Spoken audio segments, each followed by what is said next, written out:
अस्सलाम वालेकुम everyone, welcome again. अच्छा, आज हम एक और लिस्ट डिस्कस करेंगे। इसमें भी 10 वर्ड्स ही हैं, सो स्टार्ट करते हैं। First word is abrasive. Abrasive adjective होता है। इसका मतलब होता है कोई कोर्स, हार्श या रफ चीज, कोई बहुत सख्त चीज। जैसे अब्रेसिव पेपर्स भी होते हैं, आपने देखा होगा। उर्दू में हम कह सकते हैं रेगमार, जो उसको मेटल्स के लिए, उसको रगड़ाई के लिए इस्तेमाल करते हैं। तो वो भी इसी से निकला है, इसी वर्ड से, एब्रेसिव। ठीक है, एडजेक्टिव है।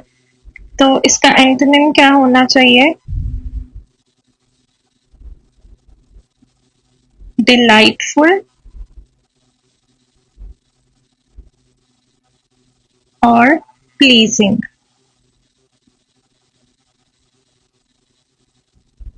एक और तरह से आप इस तरह से भी याद रख सकते हैं कि कोई चीज अगर हार्श होती है या सख्त होती है तो वो अच्छी नहीं लगती, अच्छी महसूस नहीं होती। लेकिन उसका ऑपोजिट होगा डिलाइटफुल या प्लीजिंग, कोई ऐसी चीज, खुशनुमा चीज जो अच्छी महसूस हो। द नेक्स्ट वर्ड इज बिल्क। ये वर्ब होता है, action word. It means cheat और डिफ्रॉड, किसी को धोखा देना। और इसका एंटोनिम होगा एड या फिर असिस्ट। जब हम किसी की हेल्प करते हैं तो हम चाहते हैं कि हम उससे बिल्कुल ऑनेस्ट वे में हेल्प करें। Then we have covert. ये एडजेक्टिव है। इट मीन्स हिडन और अंडर कवर, मतलब कोई ऐसी चीज जो छुपी हुई हो। और इसको आप याद इसी तरह से रख सकते हैं कि देखें, कोवर्ट में और अंडर कवर कवर में थोड़ी सिमिलैरिटीज हैं। तो इस तरह से भी आप लिंक कर सकते हैं इन दोनों मीनिंग्स को, इसके सिनोनिम को। इसका एंटोनिम होगा, ऑपोजिट होगा, रिवील्ड और पब्लिक। एक चीज आपने नोट करनी है कि ये जो हम डिस्कस कर रहे हैं सिनोनिम्स और एंटोनिम्स हर वर्ड के, ये एक से ज्यादा भी हो सकते हैं, लेकिन हमने याद रखने के लिए सिर्फ ऐसे करने हैं जो बहुत ज्यादा फेमिलियर हो, बहुत ज्यादा नियरली उसका मीनिंग हो और नियर ऑपोजिट हो। ठीक है। और सिनोनिम मतलब, सिनोनिम का मतलब होता है मीनिंग और एंटोनिम का मतलब होता है ऑपोजिट। तो इसको आपस में कंफ्यूज नहीं करना, आपने ये चीज जहन में रखनी है। Then next word engender. ये वर्ब है। इसका मतलब होता है कॉज या फिर गिव राइज टू।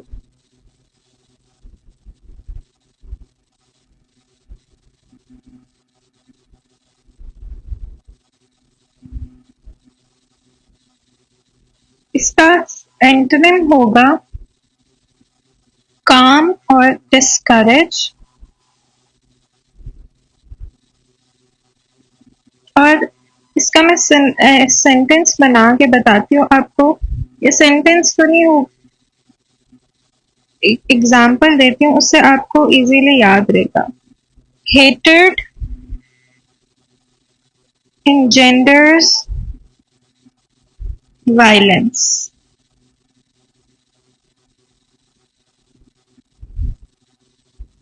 तो ये देखें, इसका वर्ब का यूजेज आ रहा है यहाँ पे। और रिलेट कैसे करें कि अगर आप उर्दू में कहें कि नफरत जो है वो शिद्दत पसंदी को उभारती है, बढ़ाती है, तो ये कॉज या गिव राइज टू, शुरू करती है। या और इसका फिर एंटोनिम होगा, ऑपोजिट होगा, काम या discourage. Next word is very interesting. इसके स्पेलिंग का खास ध्यान रखना है आपने हर वर्ड का। हैंगर। हैंगर नाउन है। अच्छा, एक तो वो वाला हैंगर होता है जो हम कपड़े लटकाते हैं, ठीक है। ऑब्वियसली वो इस तरह के आपका कंपटीटिव एग्जाम्स के क्वेश्चंस होते हैं तो हाई लेवल के हैं, तो वो आपके इस तरह के क्वेश्चंस तो वो नहीं पूछेंगे आपसे, राइट। तो फिर आपने जो उसके ऑप्शंस होंगे उसमें पढ़ना है गौर से। ये वाला हैंगर जो है ये storage area for a plane होता है, जहाँ पे जहाज खड़े होते हैं। जैसे गैराज होता है, गैराज इज फॉर कार्स, ठीक है। और जो प्लेन्स, एयरप्लेन्स होते हैं, उनको जहाँ पे खड़ा रखते हैं, उनको जहाँ पे स्टोर करते हैं, उस जगह को हैंगर कहते हैं। तो इसका एंटोनिम ऑब्वियसली कुछ भी नहीं होगा।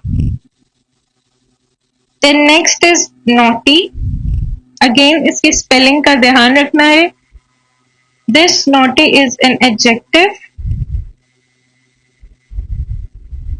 और इसका मतलब होता है कॉम्प्लेक्स और डिफिकल्ट टू सॉल्व। जैसे हम उर्दू में कहते हैं कि ये चीज बहुत ज्यादा गुंजल हुई हुई है, जैसे डोर होती है, अगर आप पतंगबाजी करें, काइट फ्लाइंग करें तो उसमें या कोई धागा होता है, कहते हैं ये गुंजल हो गया तो ये नॉटी हो गई है, ठीक है। तो कोई ऐसी चीज जो कॉम्प्लेक्स हो या डिफिकल्ट टू सॉल्व हो। इसका ऑपोजिट होगा स्ट्रेट फॉरवर्ड और simple.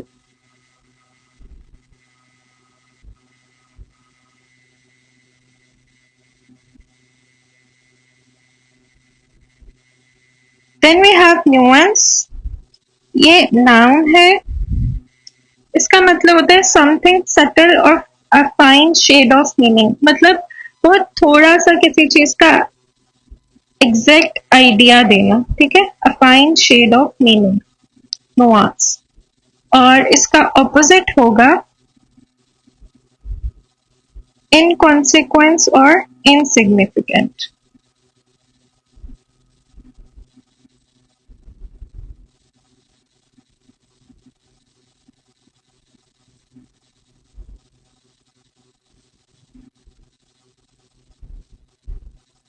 Then we have plagiarism.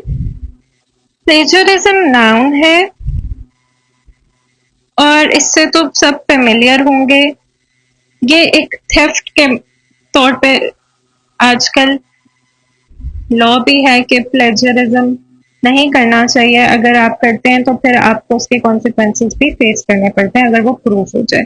और ये बेसिकली होती क्या चीज है कि आप किसी और पर्सन का आइडिया या राइटिंग होता है और उसका क्रेडिट आप खुद ले लें, तो वो प्लेजरिज्म कहलाता है। इसका एंटोनिम होगा ओरिजिनल और इन्वेंटिव। जब कोई चीज के पर्सन इन्वेंट करता है तो ऑब्वियसली वो उसका अपना आइडिया होता है और उसमें ओरिजिनलिटी होती है, वो कॉपी चीज नहीं होती। And last two words for today, renown and tangent. Renown भी नाउन है, नाउन पार्ट ऑफ स्पीच, ठीक है। कुछ लोग इसको रिनोन भी पढ़ते हैं लेकिन उसकी स्पेलिंग और इसकी स्पेलिंग में डिफरेंस होता है, ठीक है। This is renown, it means fame, बहुत ज्यादा मशहूर होना। तो इसका ऑपोजिट होगा ऑब्सक्योरिटी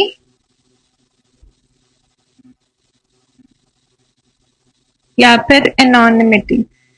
जैसे हम पढ़ते हैं कि एनोनिमस राइटर है, तो वो वाला एनोनिमिटी।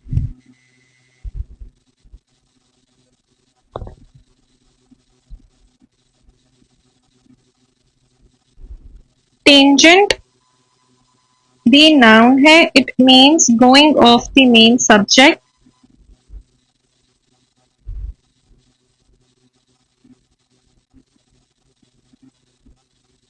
जैसे वो टेंजेंट लाइन होती है, आपने मैथ्स में अरिथमेटिक्स में पढ़ा होगा टेंजेंट, तो ये उसी से मिलता जुलता है। लेकिन इंग्लिश में हम यूज करेंगे तो कोई भी चीज है, मतलब हम कहते हैं कि जैसे डी ट्रैक हो रहे हैं, हम ये टॉपिक से डी ट्रैक हो रहे हैं, तो वो होता है कि टेंजेंट हो रहा है। और इसका ऑपोजिट एंटोनिम मतलब होगा सिमिलैरिटी या यूनिफॉर्मिटी।